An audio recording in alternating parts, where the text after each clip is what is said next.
Hey, I hope you're not too stuffed on turkey, stuffing, cranberry sauce, gravy, because I've got the NFL this week and a Thanksgiving week recap too with me and Omar.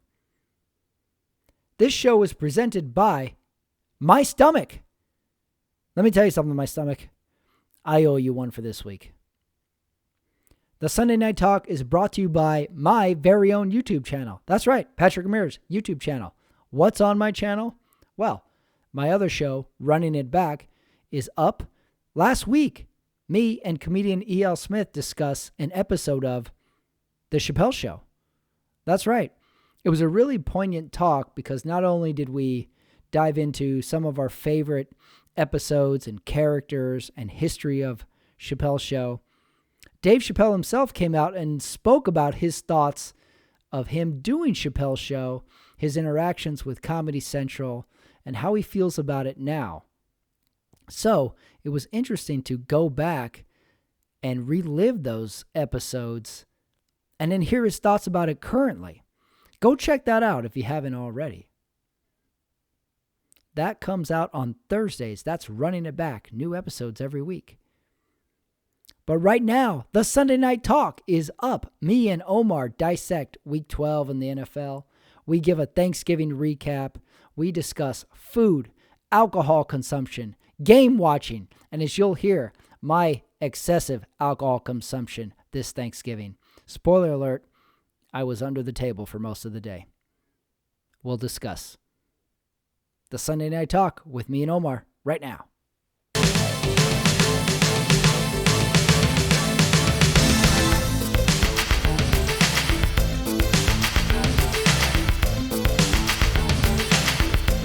All right, it is Sunday night again. The Sunday Night Talk is here.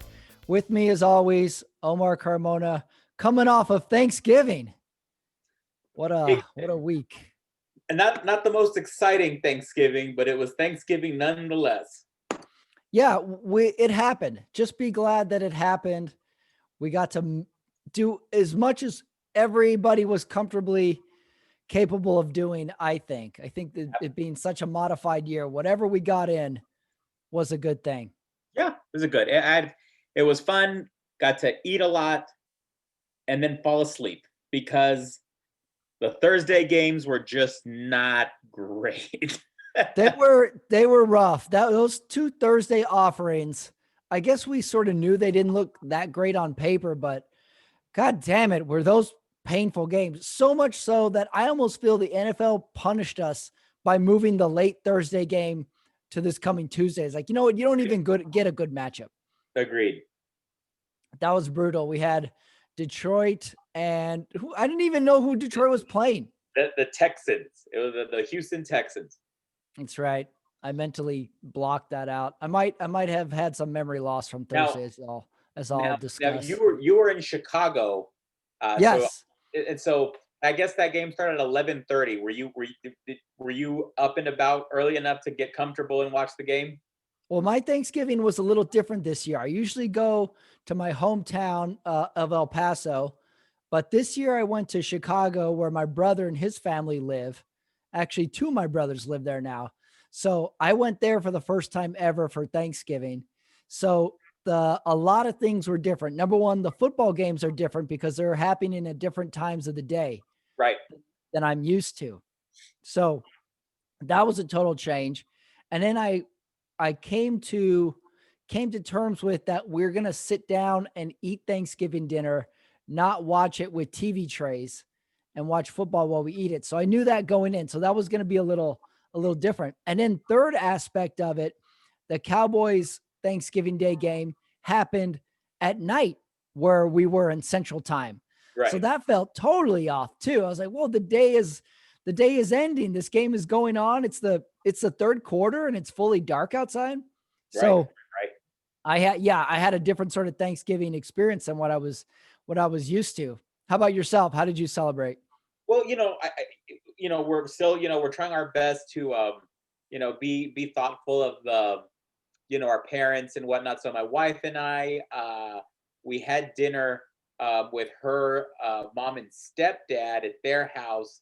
It was just me, my wife, the two kids, and them two. So real small gathering, only six of us. But I didn't have to spend all day at my in-laws because we have a new puppy. So I had to spend all day with the dog with my wife's permission, which is great. So she actually let me stay down here in my football room while she was watching the kids all day at her mom's. So it was I had a Oh, really? very nice Thanksgiving. I was able. I mean, I didn't. I was trying to pace myself.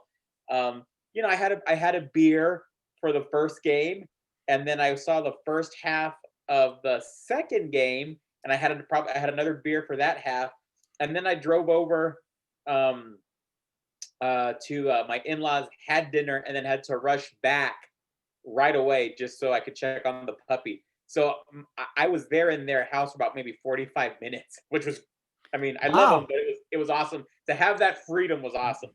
Well, you pretty much had a solo Thanksgiving in a way. It really was. It really was. That's amazing. Right.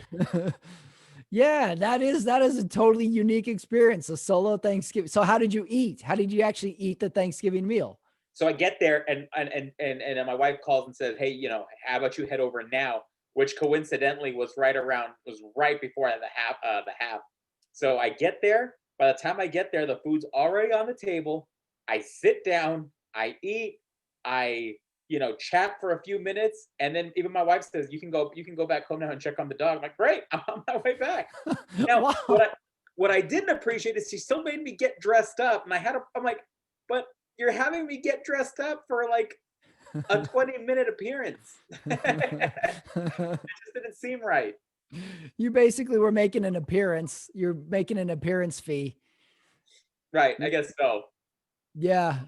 Yeah. And then how did you handle the drinking aspect this Thanksgiving? Like I said, I had those two beers, before I went to before dinner, and I had a glass of wine, and that was it. And I was done for the night.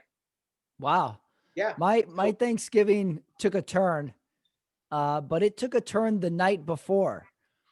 I get into town and I'm hanging out with my two brothers, and it's come to the point where we just start drinking and watching YouTube, and we just YouTube songs, videos, scenes from movies at some point, and from there I just commence to fall apart.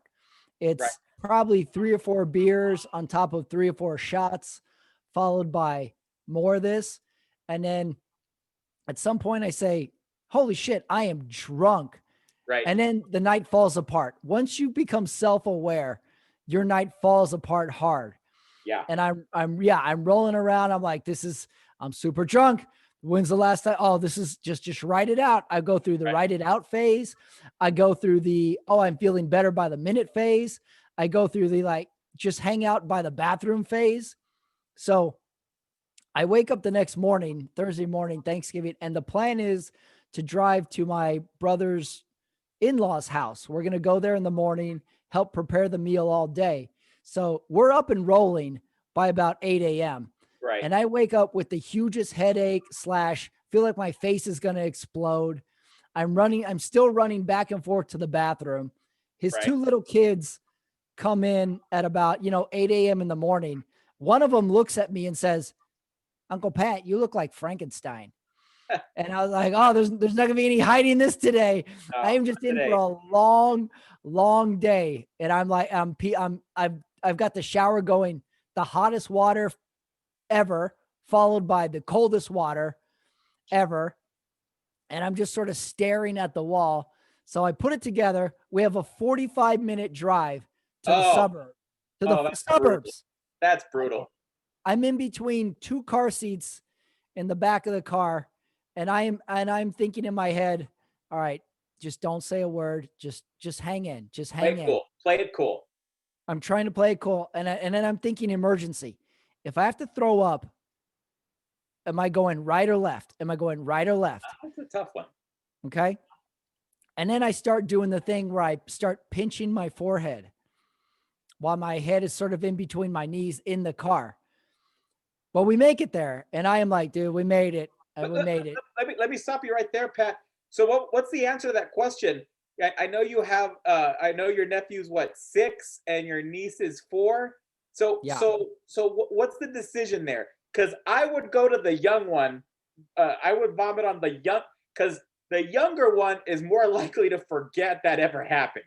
The Oh yeah. older the older one would say, "Hey, remember that time you barfed on me in the car?" So I'm of the opinion you go to the one more likely to not remember you making an ass of yourself. Excellent, excellent thought. I, however, I was going to go left over the older one only for practicality, though, because he had the smaller of the two car seats. So I figured I could at least attempt to make the window by leaning over him better. That was my thought. So, but we made it there to the to my brother's in-laws house, and I go in there, I say hello, and instantly I was like, nope, I got to get outside right now. I run to the bushes and I think I hurled 2 or 3 times. Oh, now Yeah, now at this point, are you regretting the night before? I was regretting the night before, the night of. I was like, because if anything in my drunkenness, my drunken experience, I knew I was in for a long day. Right. I knew I was in for a long day. And I was like, I'm just going to have to write it out. Write it out. So I knew I was in for a long day. So I run out and I just go puke in the bushes. Fair enough. I think no one saw me, but of course everybody saw me. Right. But at least I know I'm this much closer to being back to normal. Keep in mind this is 9:30 in the morning. Good for you. Yeah. So then I proceed to sort of just lumber around like a zombie. At one point I'm sitting on the couch just with my head back and my body's half asleep. My brain's asleep while my brother's fiddling with the TV. We had the TV stuck on Spanish audio. So he's fiddling with it. I'm just laying there like a zombie. So, and then I start to feel a little better. We go outside and I start to throw a football with my nephew. And I've got a jacket. It's not even that cold, but I've got a jacket on, zipped up to the top. I've got my hands in my pockets, just clinging to life, clinging to life. And now I'm debating to do the hair of the dog move. Okay. But I know in my head, my body is not accepting any storage right now. I don't trust my body right now. Right. So I'm touching nothing. I think I had a cracker. So, and then at one point, my brother's wife, so my sister-in-law, gives us all a project to bake something. And I'm thinking, oh shit, can I bake? Can I even bake? Can I use my hands right now? No, you probably shouldn't. Probably shouldn't. Right, that's what I'm thinking. I'm like, I'm sitting in my winter jacket inside in a kitchen, and I'm trying to fiddle with these. I'm trying to chop up pecans, Not. and Oh, luckily I did it somehow. And then she tasked me with making this bourbon drink. She gave me the instructions to make it. I was like, if I smell too much alcohol, I, I'm gonna lose it. I might lose it. Somehow I put that together. It should have taken me 8 minutes to do it. I think it took me 27 minutes to do it. Somewhere around our second outing where we started throwing a frisbee outside, I think I got my win back. And then somewhere to the dinner, after the dinner, I was back. But I was in turmoil this Thanksgiving. And of course, I get asked by my brother, hey, when was the last time you were this hungover? And I go, hey, I think it was the last time I was here with you. That was the last time I got this bad. So my Thanksgiving took a turn. I was hungover for 3/4 of it, just hating life, hating, just embarrassed with my every being of myself. It was brutal. Well, at least we had football. Yeah. Yeah. I recovered. I recovered. And so just to give our audience a little idea of what's going on right now, Packers up 41-17 over the Bears. This game has been over since probably sometime in the second quarter. Not a whole lot's going on. Aaron Rodgers is Aaron Rodgers, 19 of 26 at this point for 196, but 4 big touchdowns. He's just having his way, and God bless him, but Trubisky just more accuracy problems, completing about 50% of his passes, and just not looking great tonight. And kudos to all of us who never believed in the Bears when they were 5-1. We didn't. I will say this. Nobody did. We didn't. We Uh, said this may be the worst 5-1 team we've ever seen. Yeah.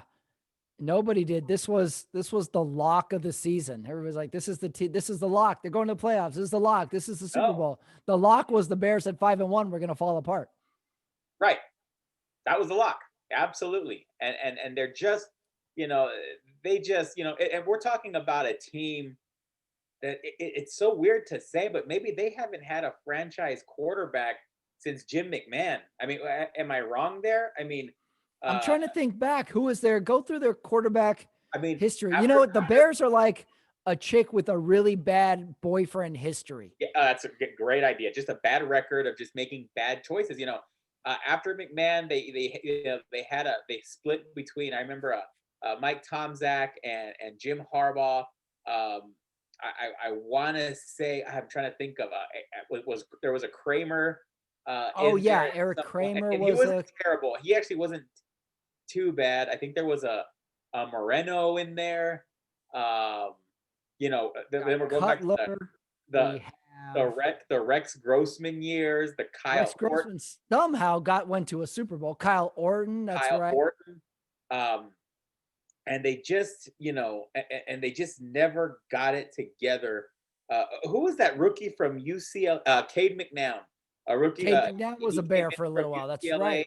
And he was supposed to be the heir apparent, and that didn't, turn out well for them. So it's a history of just basic ineptitude on part of the Chicago Bears quarterbacking, and I think we're at the point where maybe Trubisky, maybe he's not a bad quarterback. Maybe he just needs a change of scenery.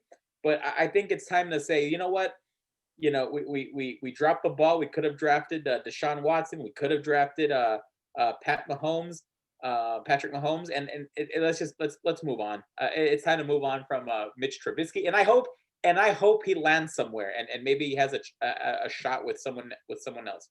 So you sort of are rooting for Trubisky in the long haul. You like him? I like the guy. I mean, it seems like he wants to get better. I just don't think he's going to get better on this Chicago team, and I don't. Maybe it's just he and the coach aren't vibing. Maybe the weapons aren't great. Although I think Allen Robinson's great. A good receiver, and it just doesn't seem like it's going to happen for Trubisky in Chicago. So let's move on. Let's cut our losses. Yeah. Well, they showed at the beginning of the Sunday night game. Well, they doomed the quarterback again. Whenever they talk up a quarterback, you know he's going to play terribly. Right. Trubisky's back, and he's changed his attitude, and he's trusting his arm. And Coach Nagy said to put each play in front of you, and then they go to the pump up rally circle where Trubisky's talking to his teammates, and he's giving them the pep talk. And I went online and I found the audio of it to hear what he said.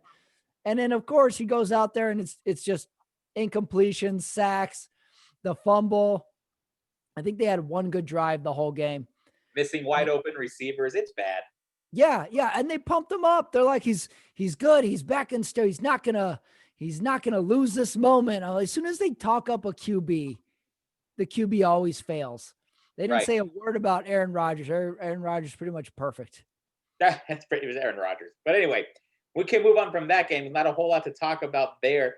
Let's go with the Thanksgiving games. Let's both admit we probably saw the Lions lose to the Texans. I didn't pay much attention. I watched the game, but it was kind of hard to watch.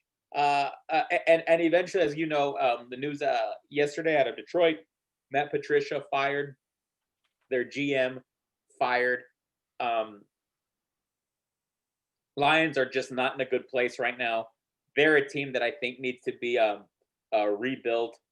They got to start preparing for life after Matt Stafford. Since Matt Stafford lost Calvin Johnson, Megatron, the Lions just haven't done well. They haven't replaced him with superstars, and it's hard to it's impossible to replace a Calvin Johnson. But I mean, just get the team better, and it didn't happen. Have they ever gone to a playoff game under Stafford? I can't even remember. I remember one year they played the Cowboys. Oh, really? Didn't What? they? Didn't they play the I Cowboys? can't even remember this. Was I, I, Stafford? I'm positive Stafford's been to the playoffs. Okay. I'm positive. That's yeah, they're another one that has seemingly has the QB, but they're just mediocre to bad every year. Right. That point, that game, Texans versus Detroit Thanksgiving, that was a point of my drunken hangover where that was when I was sitting on the couch with my head back. I had my feet Right. flat on the ground, my hands on my chest, and I was just trying to shut my eyes. And I think I was in and out of sort of consciousness Right. while that game was on. And that was the game. That was the game that we were struggling with the antenna for. Right. We're trying to get reception, bouncing around channels.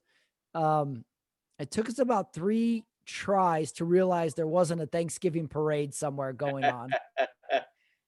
And to answer your question, Matt Stafford is 0-3 in the playoffs. So just Oh, so he's been 3 times. Wow. I didn't even know he's been there 3 times. yeah, so not in 2011, 2014, 2016, 0-3. So definitely not, it's time to move on. But we can move on from that game because that was terrible. It was terrible, but we followed it up with from terrible to shitty right. with the Redskins Cowboys. At this point in my drunken hangover, I was pacing. I was walking around the house, walking into bathrooms, turning on the lights, turning them off. So I was pacing around the television during this game. This was a game we watched a quarter and a half of it in Spanish too, because we couldn't figure out how to switch the language. No, but how bad? But going into the going into the last quarter, the score was 20-16. So I mean, it was a game. Yeah, that's true. It was a game, but it didn't seem like a game. No, because then Antonio Gibson goes 20 carries for 115 yards, 3 touchdowns. That last touchdown, he was just all by himself. And that was so hard to watch. Like you're playing at this level on Thanksgiving. This is your primetime game, and just the Cowboys defense did not show up. So no, they were bad. They were missing tackles. They were running right through them. They basically tackled like I would have in that game. I couldn't even get my arms above my shoulders at some point during Thursday. My body was so angry at me. Do you think it's time for the NFL to revisit this issue of tradition in Thanksgiving games? Like, do we have to watch Detroit in the morning and then the Cowboys in Dallas in the evening? Let me think. I like the tradition part. It doesn't help that Detroit is always bad, but yet Dallas is always bad. Yet somehow Dallas has to be on Thanksgiving. I might say, why can't we have it where Detroit and Dallas maybe always play the same team also? What about that? What if Detroit always plays the Bears and think Dallas always plays? I think Detroit should always have a division game. At least a division Okay, always game. Division games. It's got to be the Vikings. It's got to be the Bears. It's got to be the Packers. But okay, you know what I mean? I think Dallas, it's got to be another, just like on a year that you guys are playing the Packers, let's say, play the Packers. Redskins, I don't mind, but if maybe if it's a Niners game, Giants, make sure it's some sort of rivalry that we can get into. I hate to say it, that one year they played the Raiders a couple years ago. I didn't really get into that game. It was hard to get into. Both teams were that was like 10 years ago. I think I remember that. So, I think they played the Panthers. I think one year I was in Cancun watching that game on a Thanksgiving, and they've had the Panthers. I want something a little more exciting.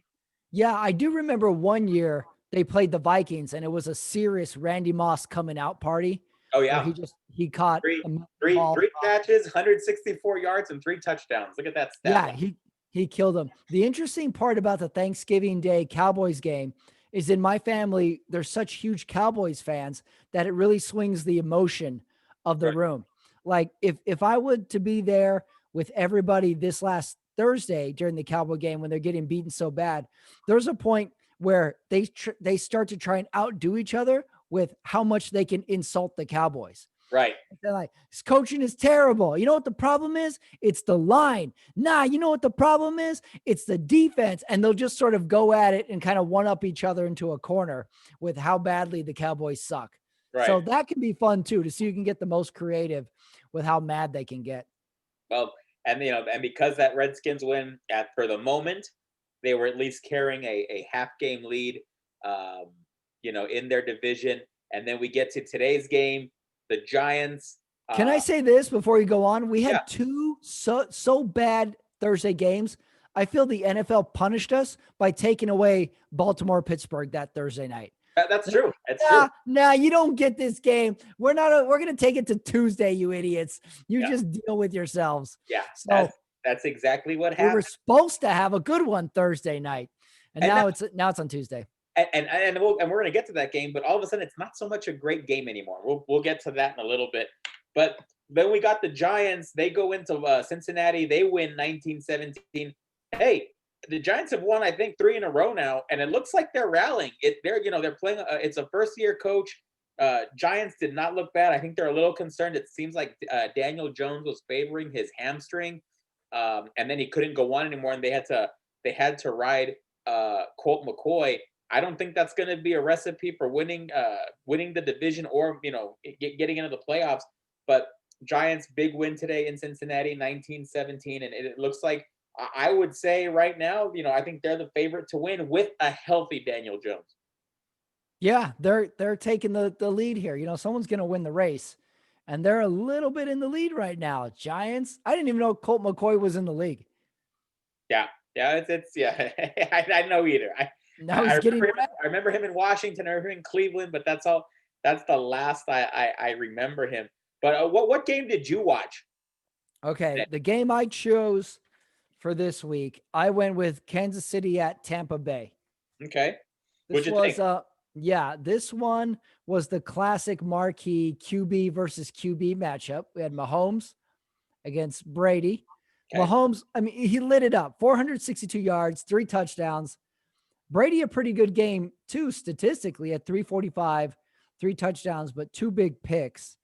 But the Tyreek Hill I think he has 150 yards catching at the end of 1 quarter. Yeah. And then he does, not only that, he has 1 touchdown where he does a backflip into the end zone. Yeah.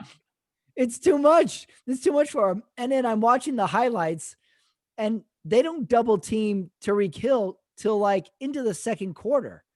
It was bad. They're doing this weird thing where they're just sort of running a 4. They're rushing Mahomes with 4, and he's moving around. Even though the game was close, I never felt Tampa was a threat. No. To KC, and they get close. So, and then Tampa Bay starts so slow. I think they're down 17-zip at one point. And then I had a thought, if your offense goes 3 and out 3 times in a row, right? I think Tony Romo should get to come in for you. I think he should get a series because the Buccaneers went 3 and out 3 times in a row. Romo's calling out all the coverages and all the tendencies. And I listened to Romo did an interview earlier in the week, and he says Mahomes is the best at getting the defender to show their leverage.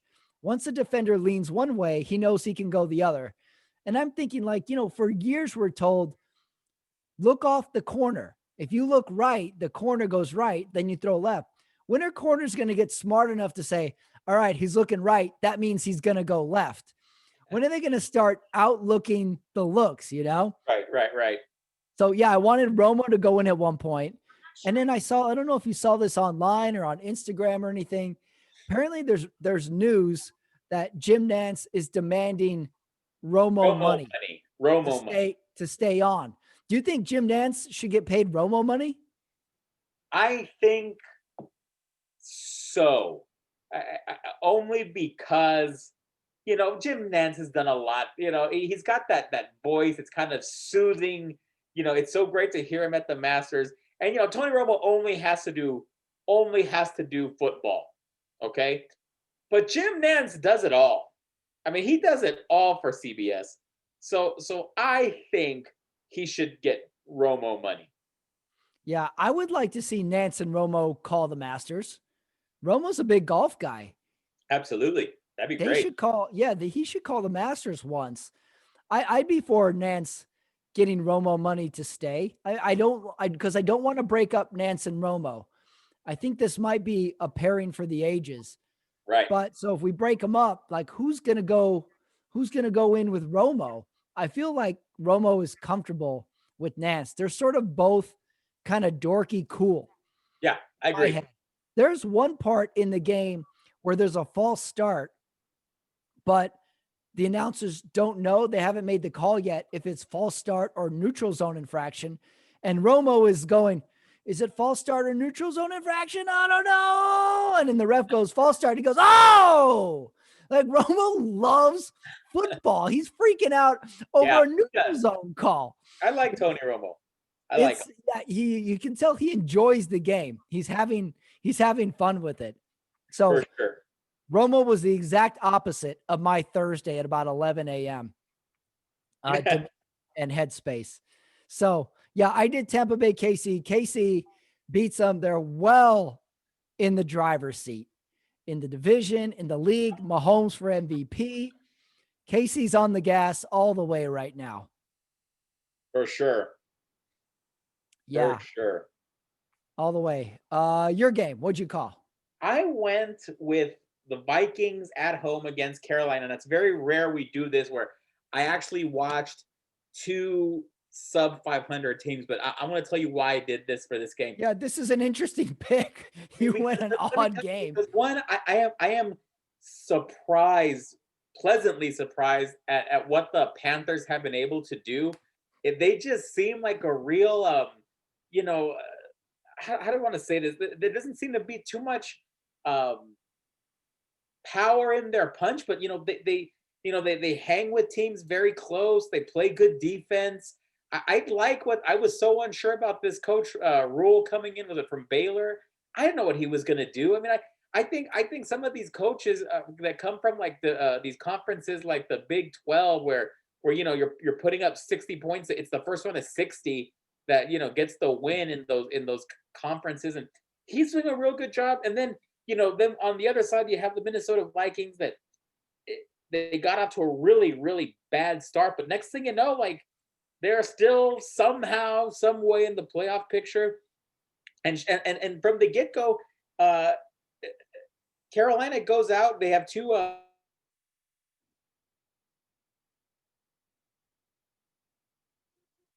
touchdowns on defense for them, and they're smacking the Vikings in the mouth, and next thing you know, Vikings win the game. That they hang tough the entire way, and there they are. And so it was nice. It was a good win. That Chad Beebe, who's the Don Beebe's son from back in our childhood, from the former Bills great. He muffs that punt, and you're thinking that now the Panthers are going to lose. They miss a field goal that would have won the game, and then Chad Beebe goes in. I mean, the Vikings just drive, and just he scores the winning touchdown, Chad Beebe. So it was nice to see the Vikings pull out another win, and I think this is the one team that people don't want to play. Oh, good point. There's got to be that team, the team nobody wants to play. That everyone's just crossing their fingers. Wow, I hope they don't make the playoffs. And I think this may be that team. Because you're talking about the Vikings, and I'm like, I don't know how to think about the Vikings. I don't know where to categorize them. I don't know what they're good at. I don't know what exactly they're bad at. Yet they're just hanging around. They're always there. Maybe their schedule's going to be easy. Maybe they're a trap game for another team. And yet they're always sort of hovering around the playoff bubble. Right. And then you get to the playoffs, you're like, I don't want to. I'd rather not play the Vikings. I don't know what the hell they are. They are the, let's see, what are the Vikings? They're the Reese Witherspoon of teams. I still don't know what her deal is. I have no idea what Reese Witherspoon's abilities are. So yeah, I just total confused fest with the Vikings. They don't play great games. They don't play pretty games. They're not exciting, but They're always around. They're always there. And I think that this Vikings team is going to be there. They So win ugly. it's gonna be interesting to see. But that's the game I had. So again, Minnesota goes on. Let's see what they do coming off this win. And I remember you texted me earlier in the week saying, "Man, you know what? I'm looking at the schedule. There's a lot of trap games, and there were. Yeah. I looked at that Browns Jaguars game and I said, this is a trap. This is a trap, and the Jaguars almost pulled it out. You know, and I think, and we're going to talk about some other AFC teams today. I think the Browns, they're going to have to get their act together. They can't, they can't be close with a Jacksonville team that's just not going anywhere. But the same can be said. They won 27-25. Baker Mayfield 19 of 29 for 258 and 2 touchdowns. Nick Chubb had a huge game, 144 yards and a touchdown. Him and Hunt just seem to really wear teams down with that running attack. So, but again, Browns are 8-3. We'll see what happens with them. But there's a lot of teams that are fighting, not necessarily in the driver's seat in their division, but it's going to be interesting to see what happens. Yeah, they pull out the win. They're another team that's just going to sort of pull out win after win, I think. And they're just sort of another just hovering team. All this without Odell Beckham. Right. And let's see what happens.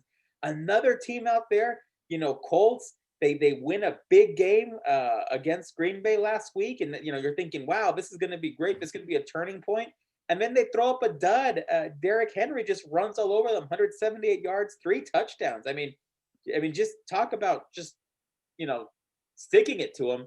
That was a terrible game from the Colts. So I don't know what they're planning on doing headed into the playoffs if they are going to make the playoffs. I think there's a rule somewhere written that Phillip Rivers cannot have 2 good games in a row. It could be. He's going to have a bad game every third game, or they're going to lose. Every marquee game is going to be a struggle. That was a Derrick Henry show. He's running all over him. I still can't figure out his hair. I don't know what that thing is that his hair is turned into out of his helmet. I don't know why defenders don't grab it every chance they have to tackle him. But he was back to Derrick MVP status and had a mega game. So Tennessee back in the driver's seat. Back in the driver's seat. And then you go to another AFC team that was kind of like, are they good? Are they not good? They beat the Chiefs. The one Chief lost. What happened to the Raiders? 43-6. You don't even show up. You're supposed. The Raiders were how I played like I felt on Thursday. They were the Las Vegas hangover, Pat Ramirez hangovers. Yeah, I knew we were in trouble when everybody kept complimenting the Raiders after losing to Kansas City. This team is going to lay an egg. You can't compliment a team after losing. So that was red flag number 1 on the road. And then they said, well, look at their schedule. It's pretty easy. They should get I'm like, this is a trap. They're going to lose. It's going to be ugly. This is terrible. That was bad. That was a horrible loss. I texted you halfway through saying, can Arthur Blank please go stand on the sideline so Atlanta can lose this game? Right. And I think he probably stayed up. But and then here's the thing. Look at Matt Ryan's line. He throws 185 yards, just 2 touchdowns, but they scored 43 points. Usually, how is that possible? When the Falcons score, when you're thinking 43 points, you think it's one of those Matt Ryan 5 touchdown, because he has like 1 or 2 every year that he just explodes on the off the charts. And they just got, the Raiders just got beaten bad. They were just bullied today. And I don't know. I don't think this team is playoff ready. I don't think Derek Carr is playing particularly well. So there a lot of adjustments need to be made out in Vegas. Yeah, this season might turn into, hey, well, we beat the Chiefs season. Yeah. That might be what it is. Just mediocre, play bad when they should play good when it's a good team they're up against, and just kind of lose. That was a rough one. That was really bad. That hurt their chances big time. It depends on. It's all about wild card now. If they can fight out Baltimore and whatever other AFC team for a wild card. And then what's that? I was gonna say, what did you think of your team getting the win today? Big win, but it was also nice to have Debo Samuel back, Raheem Mostert back. I mean, this is a team that really has been plagued by injuries. And I've been saying it. I know I'm wearing the 49er gear right now, so obviously I'm biased, but I'm just saying, like, had our players been healthy, I think the San Francisco 49ers are a very, they're a quality football team.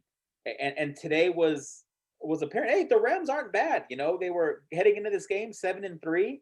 So they're not a bad team. And they've had some impressive wins, but now that we got some of our players back, some healthy, it showed today. And getting the ball to Debo Samuel, 11 catches, 133 yards, and he was just imposing his will on the Rams defenders. So a big win. 5-6. I'm not saying they're going to make the playoffs, but it's nice to see. Those on NBC, on Fox, on CBS, where they have at this time of the year they have the division leaders wild card, and it says in the hunt. They have They're in the hunt. Yes. And as long as we're still on that graphic, I don't mind. Okay. The funny thing about that game is I never felt the Rams were really threatening in that game. I felt the Niners were playing downhill the whole game, Right. and Goff was doing the usual 2 good drives, turnover, 2 good drives, turnover, Jared Goff. And then all of a sudden, Aaron Donald almost turns the game around on his own. Right. He has a strip that someone recovers for a Rams touchdown. Then he has a big, big sack the series after and gets them right back in there, and the Niners win it by a field goal. That was the game I listened to on the Niners local radio. Right. For the That's win. good. Yeah. So I listened to that, and it's just sheer elation from the announcers. They're like, the kick is up. It's good. It's a Niners win. Back in it, baby. So The funny thing with the Niners and this week in general, this has been the most COVID-y week in the NFL yet. I'm reading how the Niners may not be able to go to their home for the county. rest of the year. I think it's a county rule because there cannot be contact sports in Santa Clara County. Ironically, Los Angeles is where they played their game at, which, we still have contact sports for the time being. So Niners get hit hard. Denver, the next one up, gets hit really hard. Baltimore got hit hard by losing Lamar, but then they luck out by the game being postponed to Tuesday. Yeah, but that ain't gonna make a difference. We'll get to that game, but they're standing on the train tracks right now, and Pittsburgh's coming through. But we'll get to that. So going back to that other game you mentioned, Broncos. Yeah, just some bad luck. It looks like the league was coming down on Denver, basically saying, "Hey, look, your COVID outbreak in the locker room seems a little more self-inflicted than really a community problem. So you're done for court. You don't have a quarterback, and yeah, I looked it up what the exact situation was. A player tested positive. None of their quarterbacks are positive. However, they deemed that they were in contact with this person without a mask somewhere, and therefore they're out. Right. So this is an NFL rule. This is just kind of their protocols. Like so none of these quarterbacks are positive. It's just you were in contact, you guys are out. So to me, this goes back to our beginning of the year. You need a whole practice squad in a plexiglass box all the time. That way, in case you need somebody, you can just draw from the bank. So yeah, a really odd kind of rule, but we're going to run into an odd rule once or twice more this season. We just have to prepare for it. It's going to happen.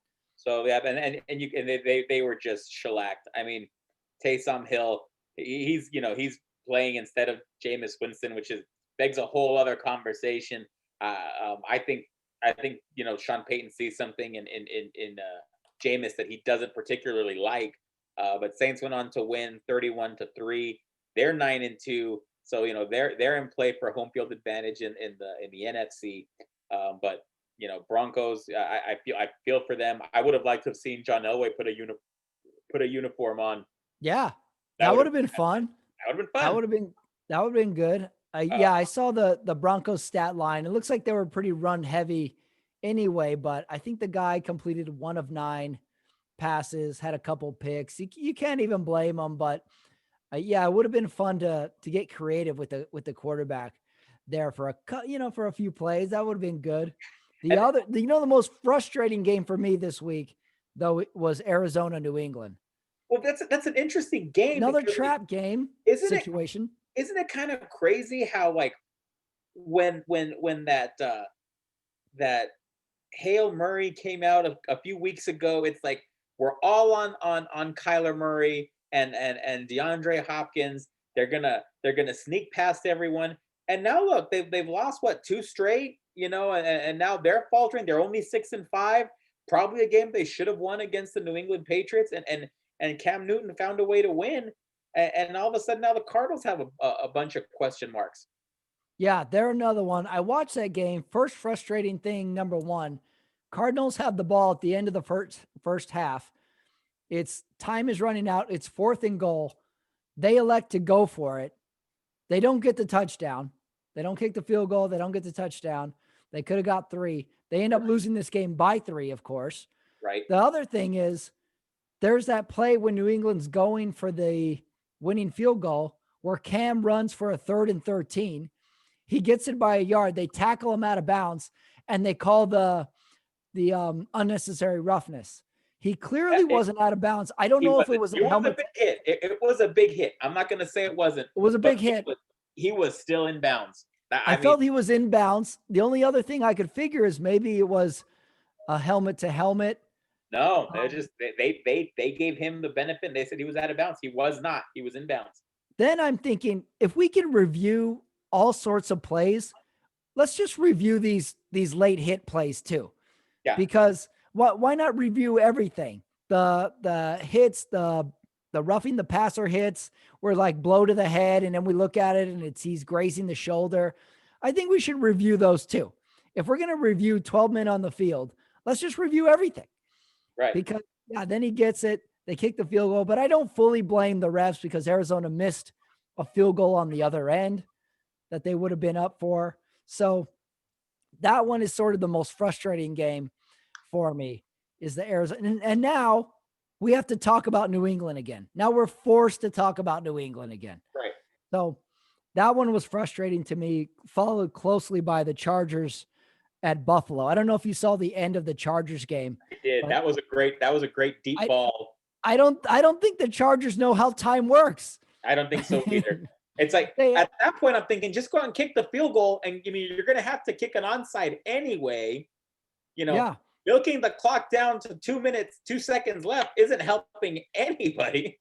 Poor head coach Anthony Lynn. He looks like he started watching football 18 months ago because they're down 10. Herbert throws the long ball. He catches it like at the 1. They rush up to the line and they run the ball. Right. And they don't get in the end zone and the time's ticking away. Like, what is this? There was another play in the first half where it's 4th and a little bit. They line up to go for it. They're running out of time on the play clock. They call timeout, and then they run the punt team on. I was like, you wasted a timeout to punt the ball anyway. Right. This is horrible. That was horrible. I was like, you guys not seen football? Or at least play the long game. Just punt every 4th down. Who cares? Right. Yep. That's what happened. And so but another win. It's a good win for Buffalo. They won a game they should have won. I think decisively. Yep, that was trap game potential, and Buffalo took care of business. And they took care of business. So you can't say much. Another game, but now it's getting a little interesting. Tua gets benched last week. He's also hurt. In comes Fitzpatrick. They're 7-4. Fitzpatrick gets the win. Granted, against the 0-11 Jets. Mm-hmm. But now what are you going to do? I mean, now if Tua's ready, do you sit Fitzpatrick now when he may have something going again? They're in contention for a playoff. They're in the hunt for the AFC East. They can't be taking it lightly. They need to play for the division. I did see Tua was hurt. I don't think he dressed, did he? I don't think so either. So yeah, if they're going to play the he's hurt card, then they've got carte blanche to play Fitzpatrick. If he's not hurt, then they're under a little more fire. And again, though, why not insert Tua for some running / passing wildcat type of plays. But now, yeah, exactly right. Now we're in a little bit of a weird situation. Do we go Fitzpatrick or Tua's back? The division's on the line. I wouldn't want to be in their position right now. Right. So we'll see what happens. But they get a big win, and they get we're gonna just let's not even bother talking about the Jets. But I Jets, think did they go 0-11 or are they still 10? I don't they're even 0 know. and 11. They're 0 and 11. Let's go on to the questions. Let's do it. I have 4 questions this week. Question number 1. The Browns are 8-3? Question mark. That's it. That's my question. The Browns are 8-3. They're 8-3. I don't think they're going to catch the Steelers. Although Somehow I think they lost to Las Vegas. I have no idea how. right, but and the Steelers, I think they play Pittsburgh one more time before the end of the year, which could be a problem for Pittsburgh. If I mean, not that you should ever make it a priority to go undefeated, but in looking at the schedule, I think Pittsburgh is going to take care of Baltimore without Lamar Jackson tomorrow. Tuesday. I think that the tough games that Pittsburgh would have left would be the Bills and the Browns. But I think they're going to get a wild card spot. Though the Browns. Question number 2. Should the Saints have loaned Jameis Winston to the Broncos for this game? I think it would have been good sportsmanship. Yeah, this is a wacky year. Why not bend the rules a little bit? He should stay in his New Orleans uniform, too. Like, just have him take snaps under center for the Broncos, but he keeps a New Orleans uniform on. But don't you think that had they done that, then Broncos can say, well, they gave us damaged goods. Right. You sold us a lemon. Yeah. What if he goes into Broncos and still ends up throwing 3 picks? Right. And then you're like, we should have gone with our practice guy. Yeah, I mean, just the sake of just courtesy, professional courtesy. Lend us your QB. There you go. Or what about this? The NFL says, all right, somebody can be all-time quarterback for both teams. You figure it out who. But whoever it is, he's playing all-time QB. Yeah. That would have been fun. Yeah, for sure. All right, question number 3. Who would you most want to play in the first round of the playoffs? Your choices are the Raiders, the Colts, or the Dolphins. Who would you want to play? I think that I would rather play the Raiders at this point because Derek Carr just doesn't look good. He looks way too shaky. And I'm not saying it's even I think he's got some good weapons. I think the Raiders have done a good job, with Aguilar, Ruggs. I mean, these are decent receivers. Their tight end. I can't think of his name right now. Waller. Yeah. Well, yeah. I don't know why I'm blanking. He's such a stud tight end. He's got the weapons, but it's just I think this is a Derek Carr problem, and I don't think it's one that you can fix by playoff time. So I would much rather play the Raiders in the first round. As much as I'm angry at the Raiders this week, I think I'll choose the Dolphins. I just haven't seen enough. I think Tua, Fitzpatrick are still a little bit bigger of a liability than Carr because the Raiders are capable of an offensive explosion. Okay. The Dolphins, I think, a little less so. So if I'm in the playoffs, and between those 3, I was like, match me up against the Dolphins.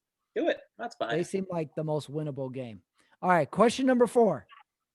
Our division leaders at this point are Buffalo, Pittsburgh, Tennessee, Kansas City, New York Giants, Green Bay, New Orleans, and Seattle. Are all 8 of these teams going to end up being the division winner? I am going to put my money that all 8 are. Obviously, the NFC East is still so close, but I still think I like looking at the scheduling and looking at the way they're coming on late. I still like the Giants to come out of that division. But I am going to say at this point in the year, well, and let's ask ourselves the same question after week 17. I think all 8 win the division. Oh, so these are our winners. I say Pittsburgh and KC for sure, yes. Tennessee, Buffalo, that I'm unsure of right now. Giants, they could be at the basement of this division by week 17. We don't even know. Yeah, we don't know. Green Bay looks sharp.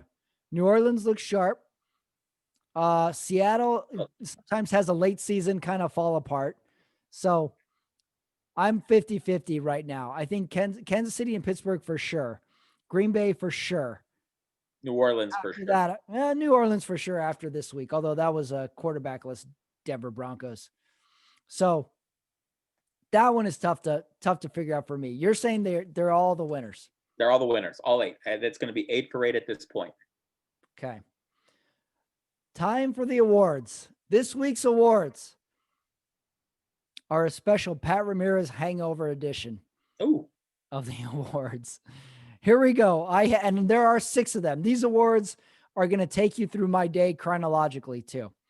Of the worst hangover I've had like in 6 years. Okay, award number 1. This is the wake up with my head pounding and realize it's going to be a long day award.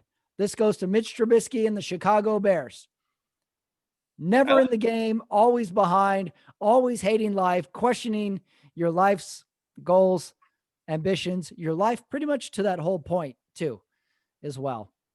It goes to I, Trubisky and the I Chicago Bears and my pounding head. and I would give that to the award to the running game, the running game of the Denver Broncos, because you just know we're not going to be passing vertically, so we're going to have to run it all, and then it gets worse because Philip That's a good Lindsay one. goes down and gets hurt. So that's not good. So it was going to be a long day, and they knew going into it that we're going to have to run it all day. We're going to be so one dimensional. It looked like, remember watching those Army Navy games? It was like watching Navy just run after Oh run. yeah, they just run. Yeah, they never throw it. So That's true. yeah, so that's my long day award. Okay. Award number 2. This is the Puke in the Yard Award. This goes to the Las Vegas Raiders, of course. Total puke fest. Run out into the bushes, throw up, feel like you can't breathe, feel like your face is running away from the rest of your body. That goes to the Las Vegas Raiders. The worst performance of the week. I think I've given all my puke awards every week to the New York Jets. So I'm going to give a second place award, the Dallas Cowboy defense. That was just no tackling, no stopping the ball whatsoever. I mean, they might as well have just showed up there, shook hands with the Washington football team, and said, "Hey, let's just leave early. Let's all get some turkey. Uh, let's not worry about risking COVID, and we're just going to give you the win," because that's basically what Dallas did. Yeah, that agreeing to just get your ass kicked so you can go home early. That's almost like the going to make yourself puke award. Like I Yeah, know it's going to come to this anyway, so I'm going to just try and get myself to puke now. yeah, that's Very what it was. puke worthy. Yeah. Award number 3. This Okay. is the Hair of the Dog Award. This goes to Derrick Henry. This is this guy got us here. We might as well give him the ball and see if he can get us the win. And he did today. So Hair of the Dog Award, Derrick Henry. I'm going with Tyreek Hill. I mean, the numbers he was putting up in just basically the first half, and I know like we talked about early, Tampa made it close at the end on paper, but it just didn't seem that close. They the Tampa defense had no answer for Tyreek Hill. He's just running whatever route he wants to, and Patrick Mahomes knows where he's going to be. So the Hair of the Dog award definitely goes to Tyreek Hill, in my opinion. Where do you stand on the Hair of the Dog strategy in general I, you know, to it, get it over a all hangover? depends. I think, my best, what does it for me on a real bad hangover, and obviously you can't do it like, not every occasion you can do this, but I say 2 more beers and rally in the Mm, morning. Two mm. beers. You see, I want to do the Hair of the Dog. I know it, but I couldn't put anything in my body. I was afraid. My Eh, body was afraid of content. And I was afraid to put anything near my lips. But I do agree with the Hair of the Dog in theory. But my body is always in such shock from these hangovers. Although I do I say I like force myself to drink I think I did a beer and a shot once with the hangover, and it was effective. It worked. I like it. I mean, I'm looking at the list here. Some people like a michelada, some people like a Bloody Mary, uh, uh, I usually bourbon, do a Bloody Mary, but God, my body was hating me. bourbon. I don't know, but I'm with two beers, and let's rally. Okay, award number 4. This is the me in and out of sleep in the middle of the day award. Okay. Goes to the entire NFC East. It seems they've been sleepwalking this whole season. It was me on the couch hearing noises from the kitchen, just trying to get my head centered. I feel like the NFC East is just trying to find center this whole season. Well, I am not gonna argue with that. I think that you have the. Looks like we're agreeing on this one. That's the right award for that. Yeah. Award number 5. This is the Have a Beer and Rally Award. Goes to the Denver QBs. Even though they lost, even though it was a poor showing, at least they attempted to rally. When you try and rally from a hangover, you still look like shit. You're still groggy. You still smell, but at least you're up to making an effort. Right. I'm with you on that. I'm with So it you on goes to that. Denver QBs, or for at least the offensive coaches to at least create a game plan with a QB. So Okay. have a beer and rally award. I like And it. the final award, this goes to the Pat is Back award, circa 4:45 p.m. Thanksgiving Day. I was feeling close to myself again. Goes to Aaron Rodgers tonight, just ability to throw the ball wherever he wants. He's back. He's in the driver's seat. He can do no wrong. In This fact, he might even be ready for another beer. this is the Packers offense when we see them work like this, that they're going to be a Super Bowl threat. The rest of the NFC needs to look out when they're playing like this. So I'm with you. They're definitely rallying at the right time, and let's see if they can keep it up. Yeah, uh I'm having a good night. I've got a beer in me. I've got a shot in me. I like the music. That's Packers tonight. The losing to Atlanta 40-6. That's super hungover. It's 8 a.m. and you've got a long day ahead of you. Right, Offering or comparison. That was rough. I think that was the most drunk I had been in about maybe 6 or 7 years. right. That was a good one. Monday, well, 2 predictions this week. We got a Monday game and a Tuesday game. It's funny, we get to predict Baltimore, Pittsburgh twice. Yeah, we did. We picked them last week. And when I thought it would have been a much more marquee game, if you will, I'm gonna stick with my pick. Pittsburgh's going to remain undefeated. Only this is not going to be close. I don't see how. Uh, who's going to start? Is it going to be RG3 starts tomorrow? I think Lamar is off the COVID list by Tuesday. However, I'm not, I have to confirm that. Pittsburgh is favored by 10. This is in Pittsburgh as well. So, as far as covering goes, if it's Lamar, I like Baltimore with the points, but I'm not 100% sure. I would think, say it's Lamar. Does 10 points sound like a too big a spread? I, I'm going to take. I would take Pittsburgh to cover that spread. I think it's going to be Pittsburgh. It's going to be Pittsburgh big. Okay. Monday night, though, Seattle at Philadelphia. Another Seattle's giving 6.5 in that one. media This, reports this week that Jalen Hurts is starting to take first team reps yeah, with the Philadelphia first team offense. So I think we're ready to move on from Carson Wentz. Is another one that I think it's time to move on. So but I like Russell Wilson. It's going to be the Seahawks big over the Eagles tomorrow. I think Seattle covers the 6.5 easily as well. Jalen Hurts has a couple good series in there, but there's no way. There's no way. Seattle's too good to let a game like this slide. And then because because of what happened with Baltimore, now we don't get a Thursday night game this week because that was supposed to be Dallas and Baltimore. Oh, is that right? We lose the Thursday, Dallas, Baltimore. Well, I wouldn't have necessarily wanted to watch that game anyway, but that's interesting. Yeah, so Huh. we lose Thursday night football this week. What do you think the next most random COVID like situation to happen in the NFL is going to be. We've lost QBs. Apparently, we're losing home games for San Fran. Teams, offensive lines have gone on the quarantine. It's going to be the Jets only because it might as well happen to the Jets. Everything else has gone bad. So the whole team, just the whole team's out. I think the whole team is going to put themselves on the COVID list. Yeah, might as well. Why risk it? The Right. Jets are 0-11. Jeez, they're bad. Yeah. So, but anyway, it was a good week. Good week. Good Thanksgiving week. We learned a lot. I put my body through all sorts of pain and hell. But at least at my age, at least I knew I was going to come through at some point during that day. Whereas in the past, I might have had 8 to 12 mini freakouts that day.